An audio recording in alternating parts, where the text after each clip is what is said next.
Here we are on another episode of Bench. Everyone out there, please follow and subscribe. I mean, click and hit those buttons, please. It is I, Alan Maldonado, and the great Coach Dave Miller. How you doing tonight? I'm doing great. I'm on YouTube. Yes. How do they find us? Oh, YouTube at Bench NBA, man. Look for us, find us, and click that subscribe and the notification. What about on Instagram? Instagram, it is at benched_NBA. That's what I'm talking about. All right, Coach, let's get into it, man. Everyone is talking about how the Lakers are exposed on the defensive end. Like, what are some of the flaws that you see on that side of the ball?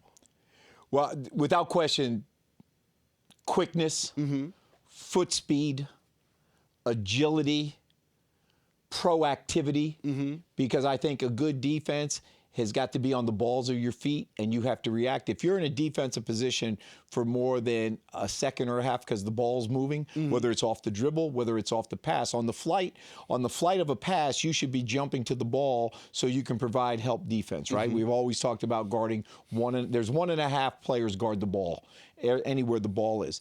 And those are the things that you can't correct. Right. You can correct jumping to the ball. You can correct boxing out, but you can't correct foot speed. I can't make you any quicker. J.J. Redick cannot make his team quicker. I can teach you how to block out better. A lot of guys block out with their hands down here. You have to block out with your chicken wings up so that when you're behind me and you meet that chicken wing right here in the middle of your chest, and that allows me then to step slide to block you out, to stay between you and the basket. So there's certain things you can teach. I can't make you meaner. Right. I can make you stronger. I can take you to the gym. Right. And I can increase your bench press or your curls. Yeah. But I can't turn you into a pit bull. You're either that or you're a poodle. So those are the things that I just think there's a flaw. I mean, from the defensive standpoint, I mean, when you look at this team, the number one problem, and it goes on both ends of the floor, the offense has been efficient. It's going to be a top 10 offense. Yeah. But athleticism. Well, let's just check these off. Can you check them for me with the sound effect? I got you. Athleticism. Okay. Depth. Defensive discipline. Defensive footwork.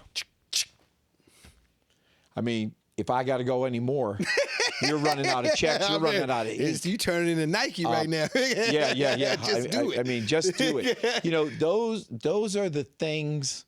And then if I had to be nitpicky, and it'll change because of the percentages. And they really shot. We've talked about this in an abundance of shows. They shoot the ball so well from 2-point field goal percentage. You know, at one point they were leading the NBA in field goal percentage because they get to their spots, they get good shots. I think shooting is a problem. You know, JJ always likes to talk about lasers. Lasers are guys that can shoot the ball. Like when I was coaching in college in the NBA, we said there's takers and there's makers, right? Like anybody can take it, but how many people can make it? You know, with lasers, you know, sometimes it's almost like a taser. Like if a guy's shooting it, he's a taser. And someone might say, well, why is it taser? Because I'm going to shock the hell out of him if he takes another shot. That's a good one, Coach. I wasn't ready for that one.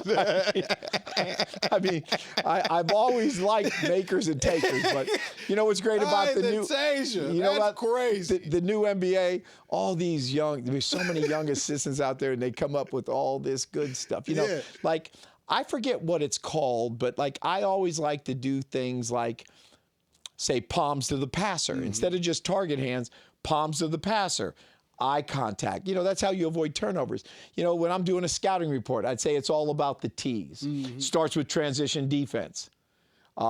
Limit your turnovers. Control tempo. You know, so I like the lasers and the tasers. I love it. I love it. I love it. So, like when we win, we usually win in close games, but when we lose, we lose. Like what is the common denominator for that? I don't want to say that they give up. Okay. But because I don't think they give up. I think they compete. We've talked about their connectivity ad nauseum. Yeah. I think they like each other. But it's like if you can't get consecutive stops, and you can't get back in transition defense. It's sort of like when you throw when you're going fishing, you throw chum in the water, right? You want to attract fish, right? The fish can smell the blood. Like if you're, I've never went shark hunting, but I've seen enough shark shows. I really like those on Netflix. I Shark think it Week. is. Yeah. You know, or Shaquille O'Neal getting into a metal cage and sharks are like coming at him. But when you put the chum in the water, it attracts. You know, the Lakers' transition defense, and you talked about it. You just benched them in our last episode that we did, the previous one. It's like teams know mentally this team doesn't get back. Yeah. So what are you going to do? You're going to run it and push it down their throat. Even if you're not a running team, a lot of teams are opportunistic running teams. Turnover, long rebound, right? The offensive team isn't balanced. Everyone's below the free throw line. So when you play the Lakers, man, all I'm telling them is, hey, man, we don't want to run any sets tonight. Yeah. Our set is we're going to create offense off our defense. We're going to pressure them. We're going to pick them up. We're going to turn Austin Reeves. If I was coaching against Austin Reeves, I would tell my point guard, if you were my point guard, Alan, I want you, once he gets the ball, and this is vintage TJ McConnell. TJ McConnell and I have talked at length about this. Playing hard is now a skill. It used to be a given. But not too many guys play hard. And when I mean hard, I mean hard. TJ has been over 10 years in the league because he picks up and he plays hard. He's got his limitations. He may have 99 problems, but playing hard ain't one. Okay? So I'm going to pick up Austin Reeves 94 feet. When Luka gets the ball, we talked about interchangeable spots. We got three playmakers. You got the big three. If Luka's got the ball, I'm going to pick him up even if I'm a 5'10" guard. And I'm going to try and turn him a minimum 4 times before he gets to half court. Number one, I'm buying time for my teammates to get back because we're not a good transition defensive team. How many times have I said to you, you got to sprint back like they stole your lunch money. When you get to half court, you look over your shoulder. Now you got your butt to the baseline and you got 10 eyeballs on the ball and you talk out who's got who.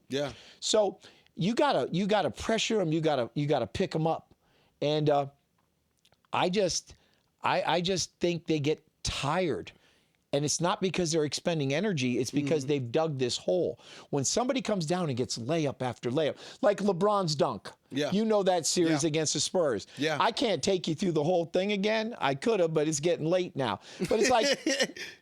We make a great play. I mean, LeBron, give me LeBron. You saw it. I mean, he was looking at you. Get a single of Allen right now. And for 4 seconds, he let out a scream. But get the face of Allen looking at his single. Give me crazy. LeBron's dunk face. It was mad.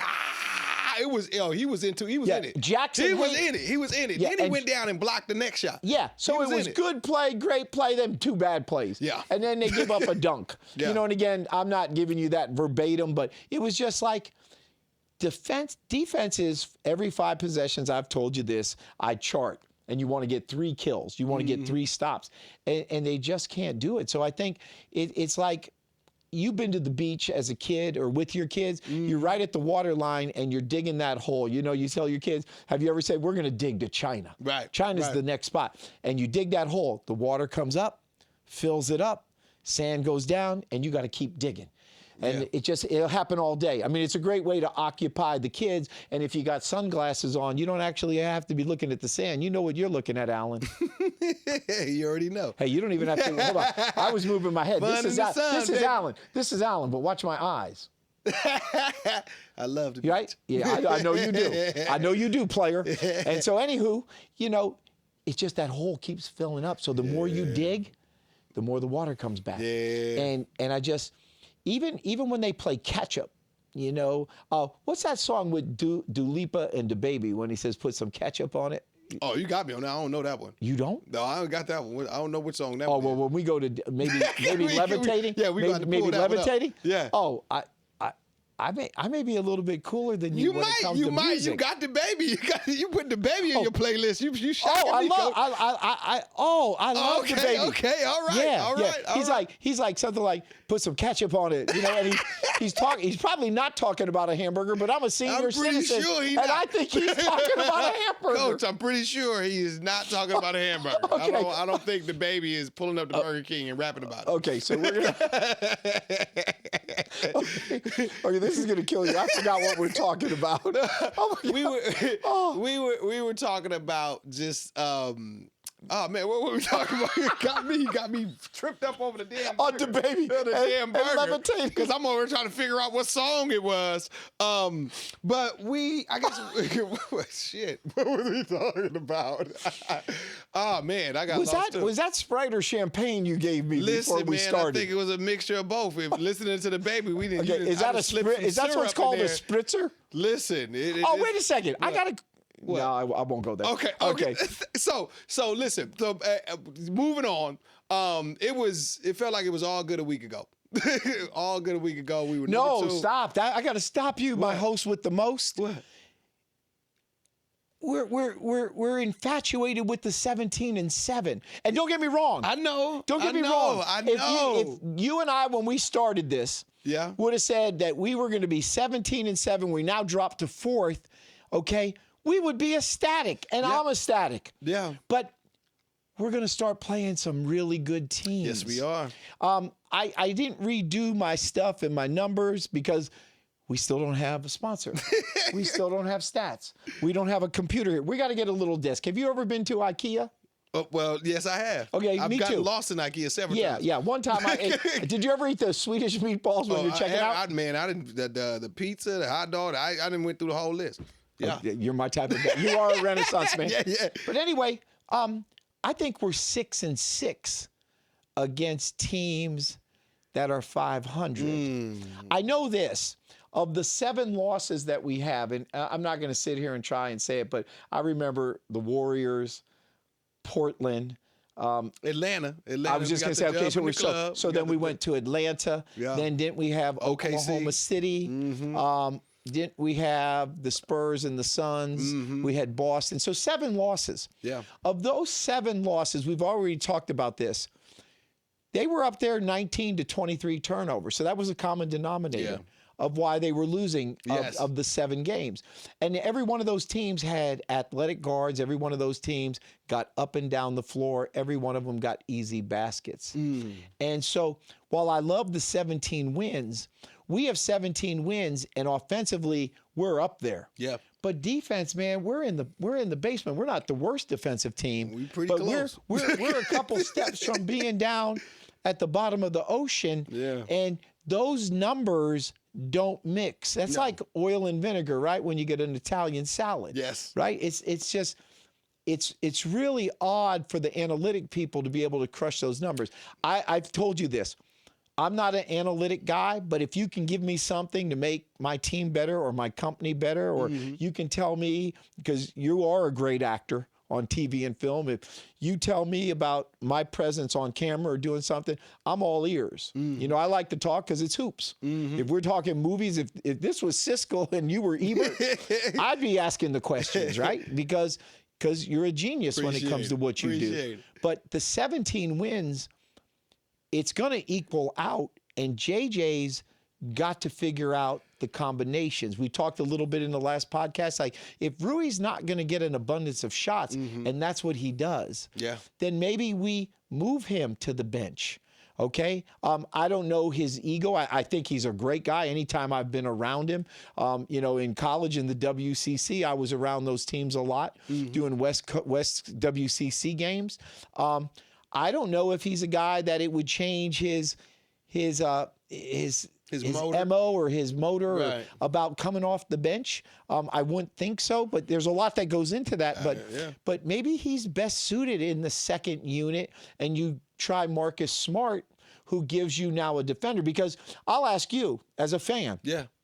What are we missing defensively? You don't have to go through all the things I said we were exposed, but like, what needs to be better on defense? Take away your transition defense once we're in the half court. Yeah.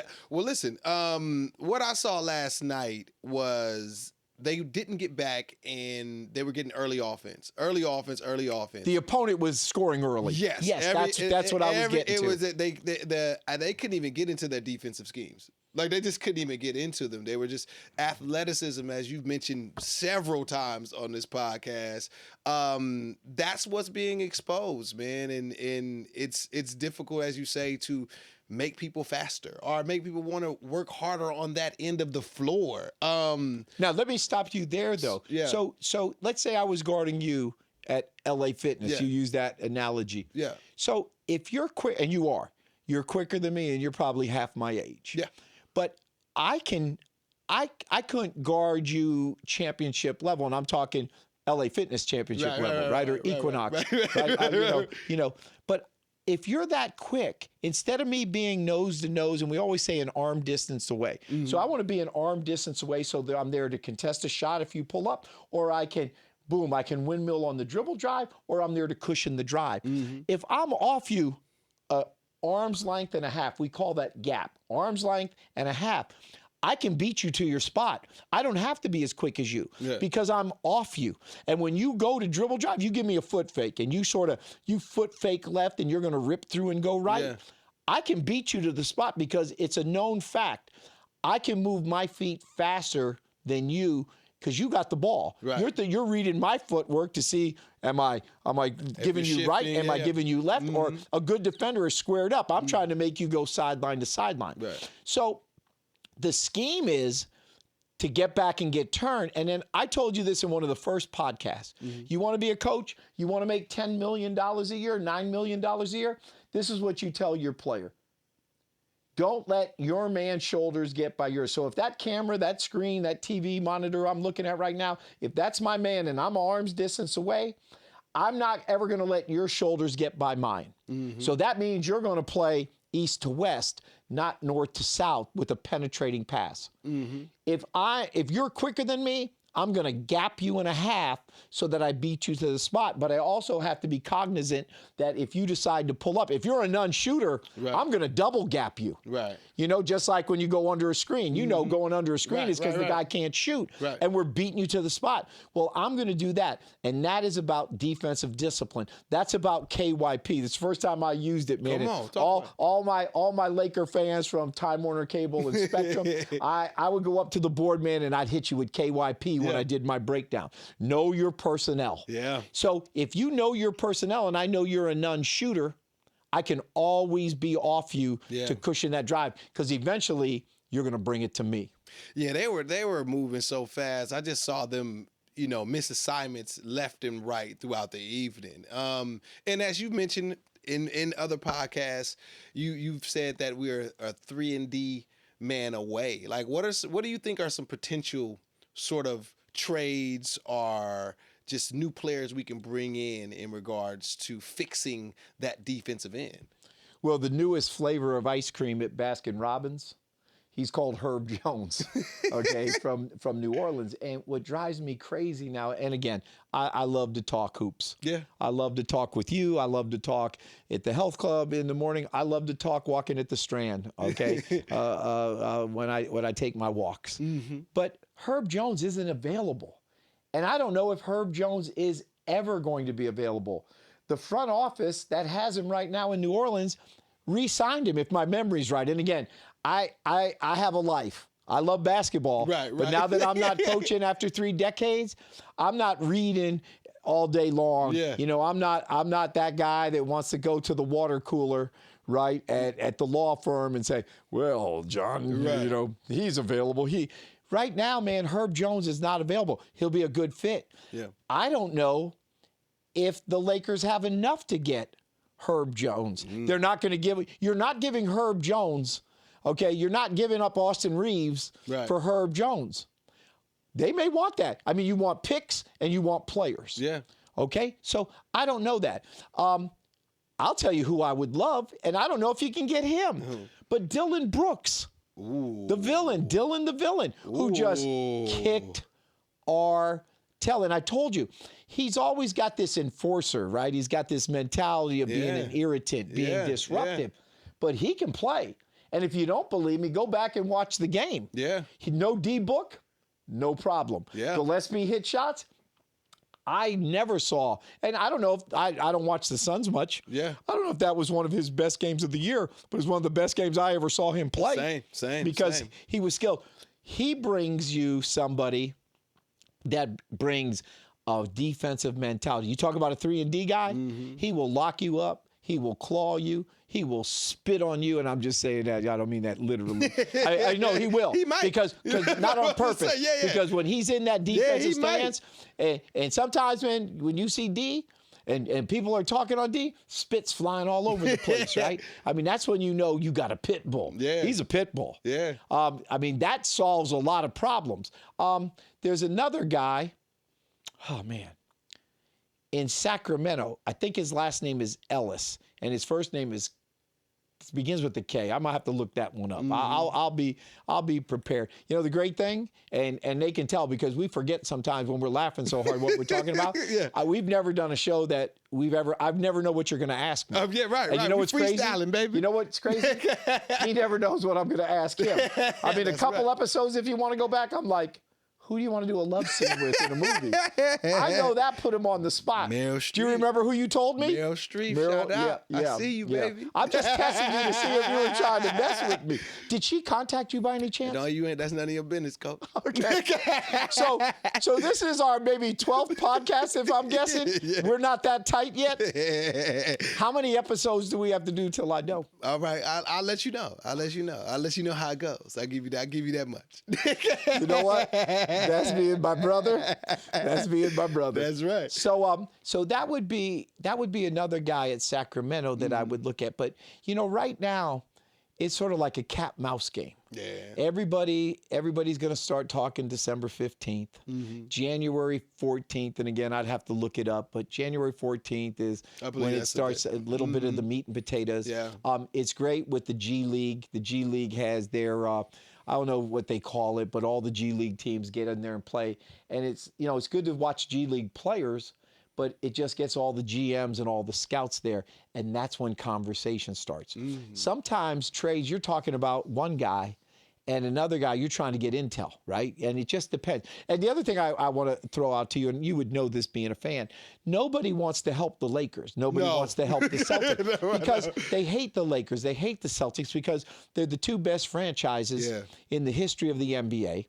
They're the ones that just beat people like a drum and love beating people by a drum. So nobody okay.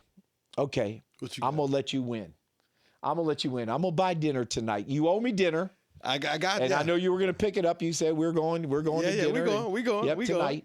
I'll buy dinner tonight if you can tell me the only person. Well, no, there's two. Okay, good. You're not going to get this because you're going to get one of the two. I'm going to get one of these one day, Coach. I'm going to get one of these. Forget dinner. Yeah. I'm going to bet you $1,000 like I did a couple episodes. I'm bringing this home, y'all. Hashtag not. What's the question? Okay, you don't know it. What's the question? Name me the two people in the world that all Laker fans, if we could have a call-in show right now, or we were high-tech where you could text us the question and we could put it on the bottom, who are the two people that all Laker fans, purple and gold, two people in the world that helped the Lakers at any cost and did help the Lakers at any cost? What you mean at any cost? At any cost. Maybe a cost of Dallas losing your just job. did. Well, what's your answer? It can't be Dallas. Who's the person? Come on, it's my guy. Oh, if you don't know. I just said, so you saying Dallas don't count? Dallas counts, but you can't say Dallas. I need a name. He just got fired. Yeah, what's his name? Dun, dun, dun, I can't remember his name. Yes, you can. What's his name? Come on. They been it rhymes with Rico. What's his name? Oh, my God, that's a lifeline. It rhymes with Rico. Take a couple. No, Nico Harrison. Yeah, Nico Harrison. Yeah, Nico Harrison. My guy, I coached him at West Point. Oh yeah, well, like what I'm saying, Nico helped us. Yeah. Helped us. He gave us a franchise. That's like your wife was in the cab having a baby, and the Uber driver was moonlighting because he was a delivery doctor. Yeah.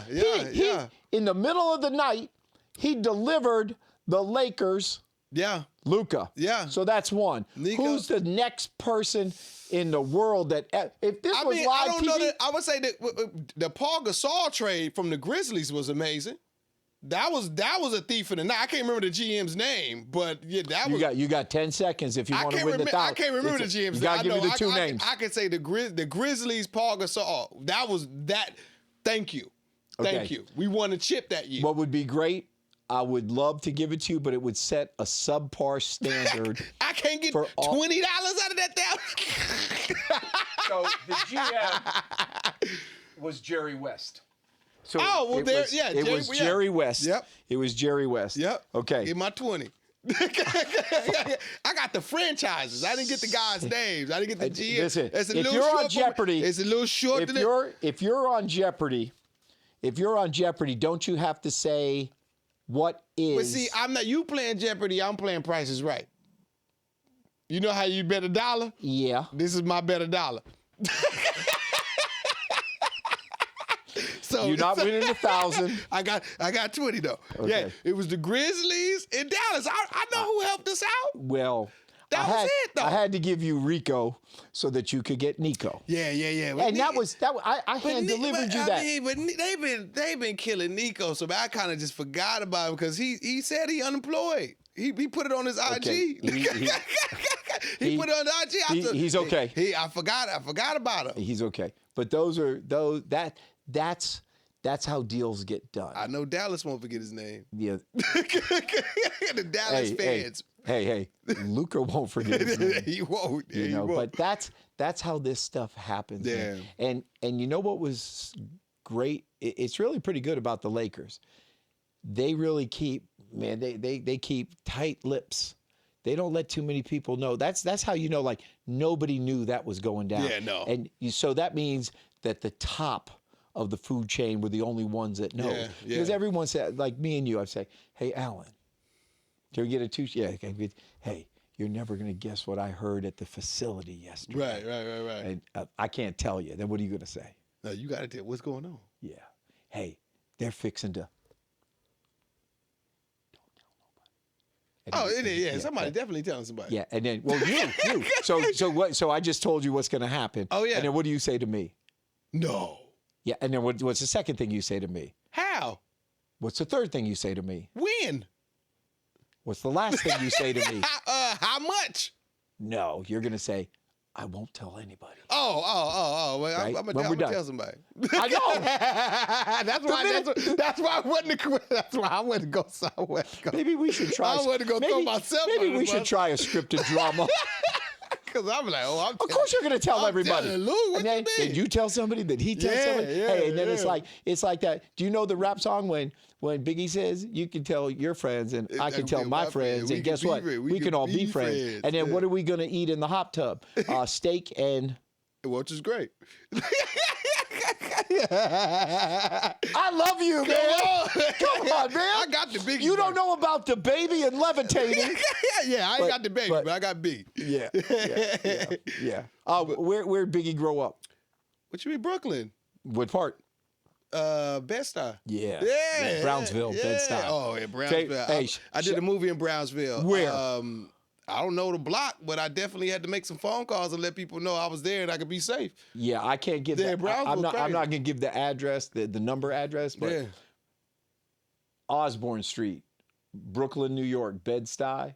I went in there and stole maybe arguably the number 1 or number 2 high school player from Christ the King. You went in Brownsville. Oh, this is a great story. Yeah, please. It's a great story. Please. So the player's name was Jamal Faulkner. Never made it to the league, played overseas. Yeah. But was a great talent. So I go in there, and he's supposed to go to St. John's. He's that good, right? He's a Christ the King, home of Lamar Odom, Derek Phelps, Calibri, Shamika Holdsclaw, great WNBA player. Yeah. I mean, it was just the New York City Catholic League is as good as any league in the world. Yeah. So I go in there, and I'm recruiting him for the University of Texas. And so he makes the visit, and he doesn't pass the SAT or the ACT, so he's got to go to prep school. So he goes to prep school. I think it was Cheshire Prep School in Cheshire, Connecticut.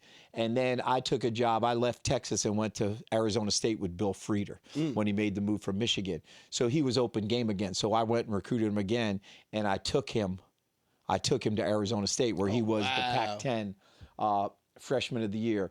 And he had to make a quick move after that year, so we sent him to Alabama. Okay. And then he played, I think, for Wimp Sanderson at Alabama. But anyway, whenever I would go visit his mom, Connie Faulkner, and I don't call her once a month, I'd like to say that, but I call her once every 2 to 3 months. Every month. And that's since 1989. Oh, wow. That when we get off the phone, hold on. Hold on. Hold on. As we're talking, this is going to be good. It's late there, but Connie usually picks up when I call her. You calling Brownsville right now? Right now. Oh, no, 12. Maybe she might not pick up. It's 3 o'clock in the morning, Coach. Oh, Connie stays up. Let's see. Let's see if she picks up. Let's see. Let's see. Might not be. She likes to watch TV late. Hello. Connie. Yes. Who's your favorite college coach in the history of coaching? Dave Miller. Man, I'm so glad you didn't say Jim Boeheim or Rick Pitino. So listen, I'm going to send you a copy of this. We're doing our podcast. It's called Benched. And I got to get you to subscribe. I got Alan Maldonado here. You would know him from Blackish. He played in The Equalizer and a million things. We're talking about Brownsville. I wanted to, I said, I didn't give your address, but I said, I've been there plenty of times to Osborne Street. And I was just about to tell him every time I would come, and when I brought my little son, David, that coaches at the University of Texas, remember what you told me? You said, don't get out of the car till I come get y'all. We're having a rough day in Brownsville. Do you remember that? No. Hey, she loves Brownsville. Hey, you had to come out and get me, and then I'm gonna bring the pictures to the next podcast. But anyway, Alan said you wouldn't be up. I said you like to watch TV, but I just wanted to call. I said I don't call you once a month, but I call you every couple of months. So I just wanted to call and tell you on our podcast that I love you. I love you. I love you like a sister, and you trusted me with your son, and we've been friends for how many years? Oh, more than I can count. Yeah, almost 4 decades. Say hi to Connie, Alan. Hey, how you doing, love?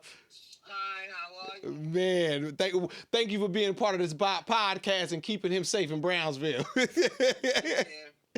All right, I'm gonna hang up. Keep him safe. Yeah, I'm gonna hang up. Do watch the podcast. Oh, awesome. Oh, you do? Oh, nice. Well, listen, I was going to say, I know you're going to call me tomorrow and ask, do you get like a Gucci watch for being a first guest? Connie, you're the first guest. Connie, you're the first guest on our show. Shout out to Connie.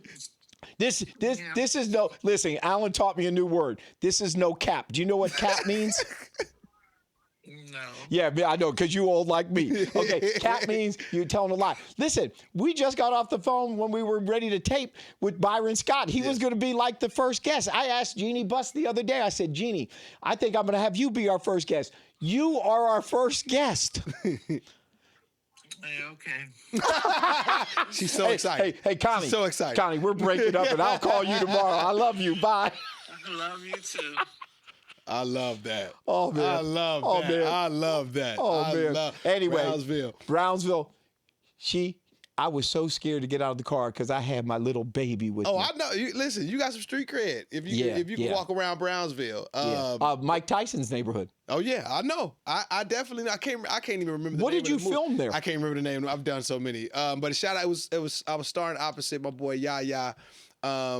He's was in Aquaman. He was the villain in Aquaman. Oh, yeah. He was in everything. But yeah, it was I was starring opposite Yaya. So you have a lot of, like, in my house, I have a lot of pictures of obviously players I've coached. Mm-hmm. I have great pictures with the Black Mamba and I, over all the years, and just famous people. Yeah. I got a great picture of Will Ferrell. Oh, we got to send.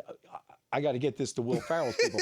We got to get Will Ferrell. Oh, that would be great. We got to get Will Ferrell. Yeah. Sammy, my daughter, and I, this is when she was at Cronkite School of Journalism as a student. She came home, and I got 2 tickets on the baseline. Okay, and Will Ferrell was on the other side of the basket, and Will Ferrell, man, took the time to like ask me if this was my daughter, and then that's dope. I said, she thinks you're really the elf. And he went into character. Oh, that's dope. This was like 4 or 5 years ago. And then just recently, I think it was last season, I was going over to say hi to CP. I think they were playing the Spurs.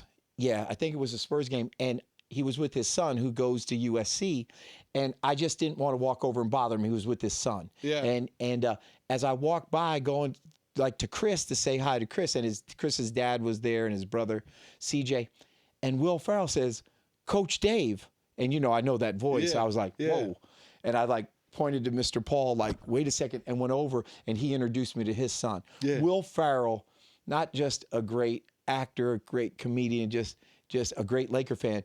What a great dude. Dope. What a great dude. Oh, man. Will Ferrell. And it was First Match. That's the name of the movie. It's on Netflix right now as well. The Brownsville movie? Yes. Yeah. Shot it directly in Brownsville, too. We got to get, this is going to be fun as we get this far. All we got to do is get subscribers. Yeah. We gotta Everybody get out there, subscribers. please subscribe, man. We What- rocking what- and rolling. So let's talk about the next game coming up. We're going up against Phoenix again. We had trouble with them last time. He said Dylan the Villain went off. What are your expectations coming after this Spurs loss? Well, it's going to be real interesting to see if Book plays, because now that's a different level. I mean, D-Book didn't play in that first game, and they manhandled us. In particularly, Dylan Brooks manhandled us. So it just starts. Any team that the Lakers play, are they athletic? Are they going to pick you up? Are they going to turn you over? Are they going to run off makes and misses? And that's the dilemma we have. I mean, I remember 5 or 6 podcasts ago, we talked about consistency. I went off the connectivity because I was like, well, if they're not going to be connected, like when JJ originally was talking about connectivity, he was talking about the brotherhood. You know, I always go back to Duke because that is a brotherhood. The connectivity that I'm going to talk about right now is defensive connectivity. And it's funny, like I, as a coach, would use this all the time at practice defense. Ludicrous defense, right? Ludacris is a rapper. I don't know if he can play basketball or not. Good or bad or indifferent. But I came up with this saying, you got to play defense like Ludacris. When I move, you move. Because when the ball moves, you move. When your man moves, you move. You have to be on the balls of your feet. I think I said in the last podcast, if you're flat-footed and you're in your stance for more than a second to 2 seconds and a half while someone's surveying to try and either dribble drive, look for a cutter, or shoot it, then you're flat-footed. You're beat. You're beat. So it's the ludicrous defense that I want to see. I want to see them hit first. I want to see them have some toughness. I want someone, and I'm not into fighting. I'm not into flagrant fouls, but someone ought to be able to knock Dylan Brooks on his wallet, you know, on his backside and try and set the tone. I'd like to see that. It's on the road, so it's a road game. So you got to hit first. You have to come out. I don't believe in play with the chip on your shoulder. You know, I have a chip on my shoulder, and I was never a head coach in the NBA, and I kind of think I know every drill that almost every, you know, drills are drills. Players win games. You give them a roadmap. Adjustments make games. And then do the guys like you, and are they going to play for you? Are they going to kill for you? You know, Oklahoma City, they love each other. Oh, yeah, they do. They play for each other. They play for Dagnall, and they play for one thing only, the 3 letters on the front. They never play for the name on the back. You know, and, you know, so it's just, it's you're not going to correct foot speed. You're not going to correct the quickness. But if you can gap people, if you can get some easy scores. But I just think this team has got to get into a rhythm of getting stops. You've got to get consecutive stops. And I don't know. We could 10 podcasts from now be sitting here saying the same thing. Because if you don't make any changes, like I ponder this. If you and I were both assistants on the Lakers staff and we were just sitting here in a restaurant having a burger and a Coke, right? We just with like the baby. Yeah. I can't wait to pull that up. But like I'd be sitting here going like, what's going to make the difference of our defense versus the Spurs last night. Right. What's going to make the difference on the road where normally you're 5 to 6 to 5 baskets, maybe not that many. You're a couple baskets behind before you ever run a play, before the ball's tipped because you're on the road, right? Unless you're just really lopsided talent. Right. Like, what's going to make them change that they're going to get back in transition defense? Because I don't care if you're an NBA coach or you're a middle school coach. You could be a youth league coach wherever you live. Transition defense is getting guys to sprint back as hard as they can. And you know what? There's drills, 3-on-2, 2-on-1 that every high school player and every high school coach runs. We did it in New Orleans. Byron was like Pat Riley. Like, I never coached with Pat Riley. I've listened to him speak. But I feel like I coached under Pat Riley because everything, and don't get me wrong, Byron Scott knew the Princeton offense because he learned it from Pete Carrill, who invented the Princeton offense at Princeton. Right. Like that was Byron's first, I believe, again, I don't do my research, I just sort of think. Right. And sometimes I'm wrong. But I think Byron Scott, that was his first coaching job as an assistant with the Sacramento Kings, where he learned the Princeton offense, which he ran in New Jersey, which we ran in New Orleans. Yeah. But, took him to the finals. Yeah. Twice, I think. Twice. It was I don't know if he was coach of the year in New Jersey. He was NBA coach of the year for sure in New Orleans. We were in Oklahoma City because of getting sent there. But anyway, everybody has run the 3-on-2, 2-on-1 drill. Yeah. Okay? We did that every day in practice. Yeah. And that's all about transition. That's all about getting back. And you roll the ball. There's 3 guys on the baseline. There's 3 players at the free throw line extended. You pass the ball to somebody or you roll the ball. And if my man got it, like at the camera, Byron threw the ball to my man, I had to run and touch the baseline so there was a numbers advantage offense to get back. And then you teach when you're running back, it's very particular how you teach. You have to run in the side of the pass going to whatever wing you think he's going to. So, like if it was against the Showtime Lakers, man, Magic was always hitting Worthy on the left, I think Byron on the right. I'm going out there, man. We probably get some emails if I'm wrong. But one of them grabbed their lanes. Yeah. Man, he knew if he wanted a jump shot, he's going to B. Scott. Right. If he wanted that one-handed dunk, that one dribble, the Statue of Liberty dunk, he was going to Big Game James. So, everything is particular in practice. Then can you take it over into the games? Right. Can you take it from the huddle in the timeout in the game and execute it? So if I'm them, I'm doing the 3-on-2 drill every one until we get this right. Yeah. And, there's wear and tear. There's a lot of games and they come at you. But this team, no matter who we play Oklahoma City 10 times. You could play the worst team in the league 10 times. You're going to get scored on, man, if you don't get back. Right. And like you said, in person, you were seeing, I call it drive-bys. You were seeing guys get beat off the dribble. They could not contain their man. No. They could not make them play sideline to sideline. Everything was penetration. And if someone did come off, then there's easy dump-off passes. Then you got the Lakers in scramble mode. All good penetration is finish, floater, or spray out to someone that's open. Yeah. And I just think until the Lakers get that settled, it's going to be a long season. And we're at we're at 17-7, man. Yeah. That's a great record. Yeah. We're doing okay. I think JJ is gonna light a fire under them, and Austin is due for a bounce back game, and hopefully Rui takes more than 4 shots. And hopefully we get this W, man. The Suns are going to be tough, but I think we're going to be able to pull this one off now. The games after that is going to be a little tougher, but I think we're going to get this first one against the Suns. So here we are at our favorite part of the show, bench, man. Who you benching this week, Coach? Come on. I got to bench Alan Maldonado. How does he not know that Nico Harrison hand-delivered the best player? He's my MVP right now. Yeah, he is. You can tell me about Shea. You can tell me about the Joker. They're all there. But how can Alan Maldonado not know Nico I Harrison. just went blank. I know Nico. The second benching Nico, of, my man. okay, that was benching him on the front row. Now I'm going to put him in the second row with the trainers because he's like, well, some guy gave us Pau Gasol in the middle of the night. That would be Jerry West. Yeah. That would be when we wear our NBA socks and we got the logo. That's Jerry West. I'm going to actually bench him a third time. This is a record. I'm not just going to get two octopus at Havre tonight.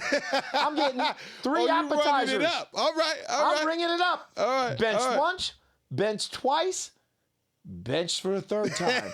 Okay. Now, let's find out who Alan is going to bench tonight. Okay. All right. Well. Thank you for benching me this week. I appreciate it. Shout out to Nico. R.I.P. to Jerry West. I actually got an autographed jersey by Jerry West, man. Where? I ain't gonna tell you where. Ain't nobody about to come get mine. No, but I mean. Oh, how did I get it? How did you get it? Shout out to Podcast P, my boy Jackie Long. They interviewed him, and I had a jersey there. Because I think that's really cool, man. Yeah, no, it was, man, I got a picture of him signing it, the whole nine. I went to like 3 different stores to find that, knowing that he was going to be on their show to make sure I got that autograph, man. Maybe one of the most, we talk about Kobe, we talk about CP3. I got a Kobe we talk autograph, about too. We talk about Kevin Garnett, but I mean in terms of competitiveness, and like you always hear me say, man, that guy loves to win. Yeah. The greatest of all, they hate to lose. All right, so this week I am benching SGA. Now I know yes, they are 24-1. I am a Laker fan. I do not like the OKC and the fact that they are winning, so I have to pick on SGA.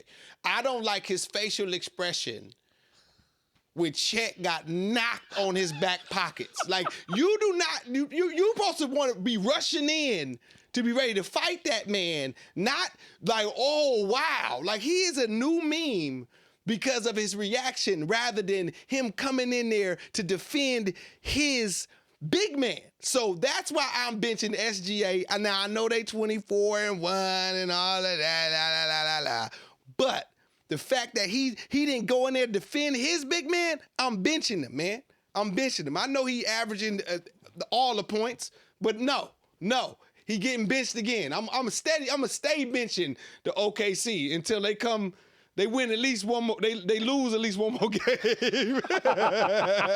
But listen, that is the end of this episode. Everybody out there, please follow and subscribe. Put us on the notifications as well. It is me, Alan Maldonado, and Coach Dave Miller. Peace, y'all. OKC, you know I love you. Loud City, Bricktown, where I live. He just doesn't like it. I love you, OKC. Benched.